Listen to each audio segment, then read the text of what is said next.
இங்க தலைவர்கள் யாரும் போட்டி போடுவதில்லைனே. பாரதிய ஜனதா கட்சியில் தலைவர்களுக்கு போட்டி எல்லாம் கிடையாது.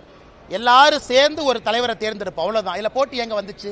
அதனாலதான் தலைவர் போட்டியில் நான் இல்லைன்னு சொன்னேன். தலைவருக்கு வந்து மற்ற கட்சி மாதிரி 50 பேர் போய் 50 பேர் போய் தலைவர் கட்சிக்காக நாமினேஷன் கொடுத்து அது ஓட்டெடுப்பு நடத்தி அப்படிலாம் கிடையாதுங்கண்ணே.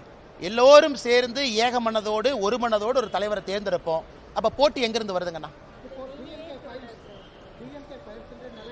தோட்டத்துக்கு போய் மேடம் நீங்க ஜேர்னலிஸ்டா? ஐயோ வேண்டாம், பிரஸ் மீட். ஆமா,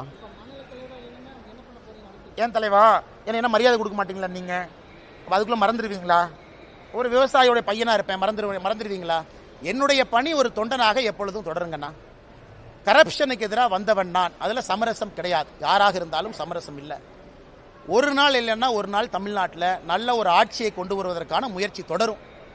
இந்த நேரத்தில் தேசிய கட்சியாக இருக்கிறோம், பல விஷயத்தை பார்க்கணும். 2026 தேர்தல் தமிழ்நாட்டுக்கு முக்கியம், மக்களுக்கு முக்கியம். மக்கள் திரும்ப 5 வருஷம் இதே திமுக கொடுமையில மக்கள் மறுபடியும் 5 வருஷம் மாட்டணுமா? அதையெல்லாம் பார்க்க வேண்டிய கட்டாயம் இருக்கு. ஒரு தொண்டனாக கட்சி சொல்ற பணியை பாடி செஞ்சுட்டு போறாலும் ஒன்றும் பிரச்சனை இல்லைங்க. எல்லாம் பேசுவோம் தலைவா, அதை ஏற்கனவே சொல்லிட்டேன், எல்லாம் பேசுவோம். தலைவர் தேர்தலுக்கு அப்புறம் பேசுவோம். சொல்லுங்கண்ணே, அந்த கேள்வி கேளுங்கண்ணே, முக்கியமான கேள்வி.